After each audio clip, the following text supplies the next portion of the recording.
अब हम बात करने वाले हैं packing efficiency in BCC, in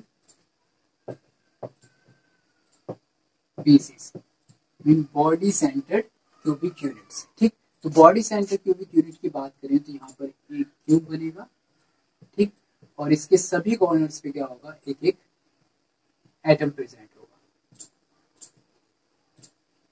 like this, और एक बीच में बॉडी में।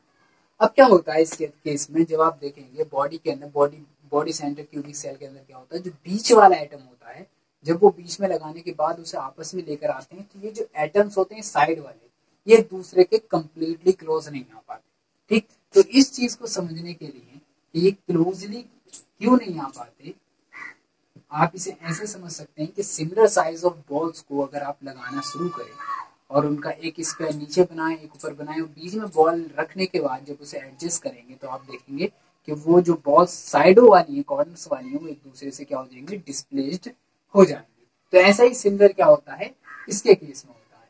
तो इसके केस में हम जैसे जानते हैं कि हम यहाँ की साइड वाली जो लेंथ है वो तो ए ही मानेंगे, लेकिन जो हम पिछली बार मान रहे थे कि ए बराबर होता है 2r के, तो इस केस में ये ऐसा नहीं होता, तो उसे हमें पाइथागोरस प्रमेय के थ्रू निकालना पड़ेगा। ठीक है, पाइथागोरस थ्योरम का यूज करके हम यहाँ पर निकालते हैं। जैसे फॉर एग्जांपल दिस साइड और दिस साइड क्या है, ए है, लेकिन हमें पता करना है कि इसकी फेस वाली साइड कितनी है। अंडरस्टैंड? तो यहाँ पर हम फॉर्मूला लगाएंगे पाइथागोरस का, और पाइथागोरस के अकॉर्डिंग यहाँ पर क्या हो जाएगा, ये बेस हो गया और ये हमारा हाइपोटेन्यूस हो गई है। अब हमें निकालनी है सिर्फ और सिर्फ ये वैल्यू, तो ए बी सी। ठीक, तो यहाँ पर क्या हो जाएगा, सिमिलर ए सी का square equal to A B square plus B C square.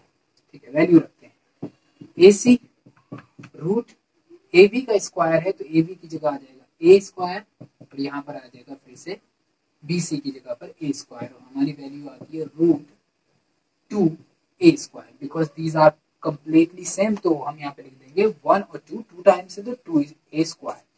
Value निकल कर आती है यहाँ पर 2 रूट ए, ये किसकी वैल्यू है, ए सी की वैल्यू।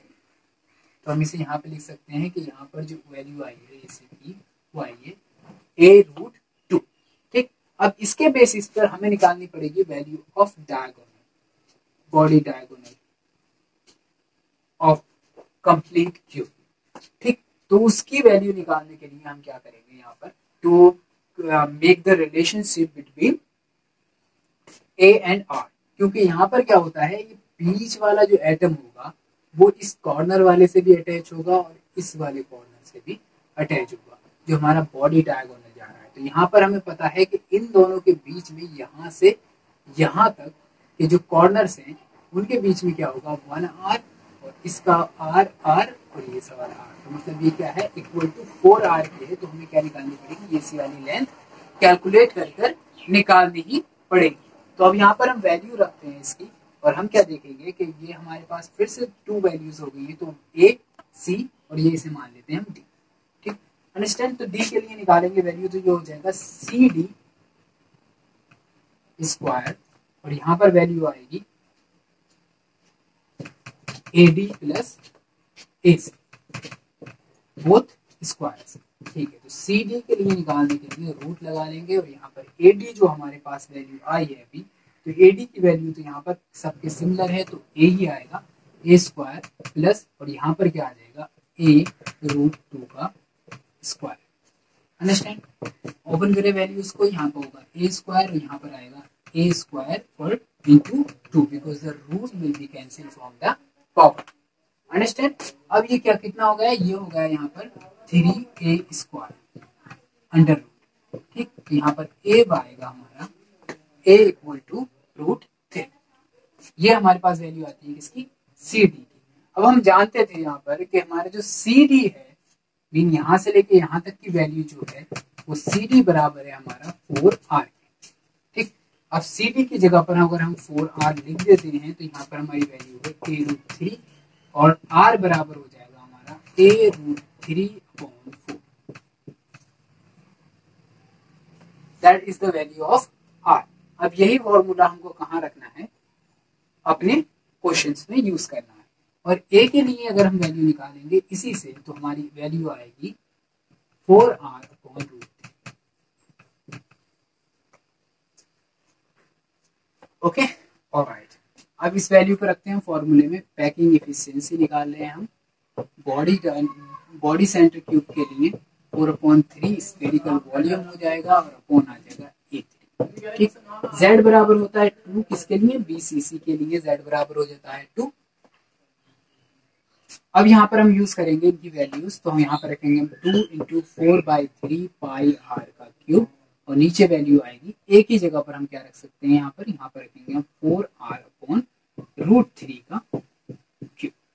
ठीक, वैल्यू खोलने पर यहाँ पर होगा 2 × 4/3 पाई r क्यूब और यहाँ अपॉन क्या होता है 3 होता है। ठीक, तो अब यहाँ पर हम वैल्यू रखते हैं, यहाँ पर हमारी वैल्यू आएगी 3 × 4 4, यहाँ पर हमारी वैल्यू आएगी 3 × 4 एंड इनटू r³ और नीचे हो जाएगा 3√3, बिकॉज अगर ये 3 टाइम आएगा तो 3√3 2 टाइम्स हो जाएगा 3 एंड √3। यहाँ पर इस 3 से ये 3 कट जाएगा, इस 4 से ये 4 कट जाएगा, ये 2 काट देगा इसे 2 टाइम्स और हमारे पास इस r से ये r कट जाएगा और हमारे पास जो वैल्यू निकल कर आएगी वो आएगी π/1 सेकेंड 8, π/8 और इनटू क्या था इसका 100 था। Down here √3 will reach over here and हमारा जो आंसर आएगा वो आ जाएगा √3 × π × 100/8। This is in percent. Okay, जब हम कैलकुलेट करेंगे तो हमारी वैल्यू आएगी 68%। तो please calculate this value. You know the value of pi, it is you can use over here 22.7, 22/7। ठीक, यहाँ पर आप पाई की वैल्यू यूज कर सकते हैं। वैल्यू ऑफ पाई इज 22/7 या फिर 3.14। तो यहाँ मैं प्रेफर करूंगा कि आप 22/7 यूज करें, इससे एक्यूरेसी अच्छी आती है। ठीक, तो यहाँ पर हमें पैकिंग एफिशिएंसी मिल जाती है कि इन केस ऑफ BCC 68%। ठीक है, इन केस ऑफ BCC हमारी जो पैकिंग एफिशिएंसी आ जाती है वो आ जाती है 68%।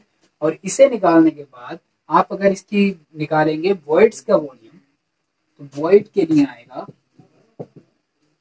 वॉइड परसेंटेज आएगा 32%, यानी कि जो स्पेस खाली होगा वो होगा 32%। तो जैसा हमने सिंपल वाले में देखा था 52 था, अब यहाँ पर कितना हो गया है 68 हो गया है। ठीक है, अब मैं इसे रफ करता हूं और एक बार हम देख लेते हैं FCC के केस में भी।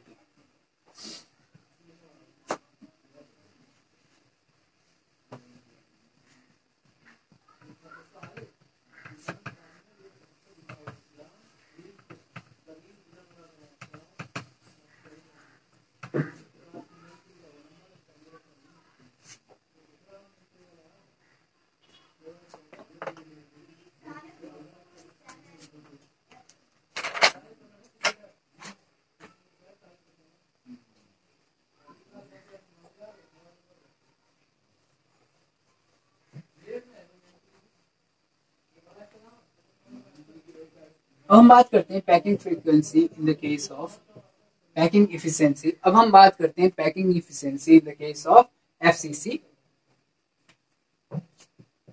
Unit cell. ठीक है, तो यहाँ पर फॉर्मूला लिख लेते हैं पहले हम। पैकिंग एफिशिएंसी इन परसेंटेज से शुरू करेंगे, यहाँ पर Z आ जाएगा, वो भी FCC के लिए, और 4/3 पाई क्यूब जो है ये है वॉल्यूम ऑफ द स्फीयर, यानी कि जो एटम्स का वॉल्यूम है वो वॉल्यूम लिया गया है, और यहाँ पर आएगा हमारा क्यूब का वॉल्यूम, इनटू कर देंगे 100%। ठीक है, अब देखो जब हम यूनिट की बात करते हैं तो हमारी यूनिट कुछ ये होती है, और FCC के केस में क्या होता है, जो एटम होता है वो कहाँ जाता है, फेस पर आ जाता है, वन साइडेडली बना देता है उसको। ठीक, अब यहाँ पर हम क्या देखेंगे, हमारा A तो ये रहा, ठीक, और हमें निकालना पड़ेगा फेस डायगोनल, यहाँ पर निकालना पड़ेगा फेस डायगोनल। तो अगर मैं A, B और C बनाता हूँ यहाँ पर, तो जो हमने A B निकाला था अभी कुछ देर पहले, वो कितना था हमारा, वो था हमारा A√2। तो यहाँ पर हमें वैल्यू मिल जाती है a√2 की, और यहाँ पर a भी कितना होगा, a भी हो जाएगा हमारा इक्वल टू 4r के, क्योंकि 1r 1r 1r 1r, तो ये 4 टाइम्स r की रेडियस आई है, क्योंकि यहाँ पर 2 टाइम्स काउंट होगी, क्योंकि ये पूरा एटम है बीच में, यहाँ पर हाफ एटम आएगा, यहाँ पर भी हाफ एटम आएगा, तो इक्वल टू 4r हो जाएगा। तो यहाँ पर 4r इक्वल टू हो गया a√2, और जब हम इसको कैलकुलेट करेंगे तो हमें a बराबर मिलेगा 4r अपॉन √2, जिसको हम ऐसे भी लिख सकते हैं 2√2r। ये क्या है, हमें एक ही वैल्यू मिलती है, बट आई प्रेफर दिस। ठीक है, अब इस वैल्यू को अगर हम पैकिंग फ्रीक्वेंसी में रखें तो हमें z की वैल्यू पता है कितनी होती है, 4 होती है, तो 4 टाइम 4/3 पाई r क्यूब, और नीचे वैल्यू आएगी एक ही जगह पर हम रखेंगे यहाँ पर 4r upon √2। Okay, the volume will be start evolving, और यहाँ पर हमें मिलेगा 4 × 4 पाई r क्यूब, और नीचे वैल्यू हो जाएगी हमारी √2 वाली वैल्यू ऊपर जाएगी, तो हो जाएगी 2√2 × 100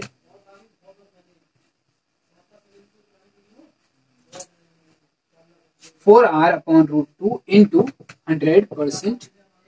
वैल्यू रखते हैं हम इसके केस में, तो हमारी जो वैल्यू आएगी वो 4 × 4 पाई r क्यूब अपॉन 3, और नीचे वैल्यू आएगी हमारी 4 टाइम 3 इंटू r क्यूब, और नीचे वैल्यू होगी √2 इंटू √2, और ये 4 टाइम जो आया है ये 4 डिवाइड 4। अब हमारे पास जो r क्यूब था वो r से कट जाएगा, और यहाँ पर हमारे पास जो वैल्यू आएगी वो निकल के आ जाएगी पाई अपॉन 3।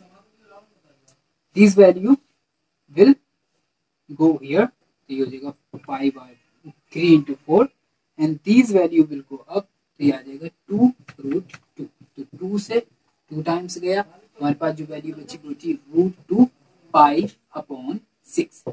अब इस वैल्यू को अगर हम कैलकुलेट करके निकालते हैं तो हमारी वैल्यू आती है ये 74%। तो एफसीसी के अंदर जो पैकिंग एफिशिएंसी होती है वो होती है, पैकिंग एफिशिएंसी इन एफसीसी 74%, और इस कारण क्या होगा, जो स्पेस एम्प्टी बचेगा एक पूरे यूनिट सेल्स के अंदर, यानी कि वॉइड की अगर परसेंटेज निकालेंगे हम, तो वो जो बचती है वो बचती है 26%। ऑर्डर देखने की कोशिश करें पैकिंग एफिशिएंसी का, तो हम देखते हैं कि जो पैकिंग एफिशिएंसी की बात चलती है इन परसेंटेज, तो 52% था हमारा in case of SCC simple cubic cell के अंदर, और बीसीसी के केस में जब हम गए थे तो हो जाता 68%, और इन केस ऑफ जब हम गए थे एफसीसी के केस में तो हमारा हो गया था 74%। इन केस ऑफ द वॉइड की अगर बात करें तो वॉइड परसेंटेज के केस में बात करें तो ये हो गया था हमारा 48%, and this one become 32%, and it comes out 26%। तो this the table for packing efficiency and void percentage about all of them। ठीक है, तो ये क्लियरली आई थिंक आप इसे समझ गए होंगे बहुत अच्छे से, एंड आई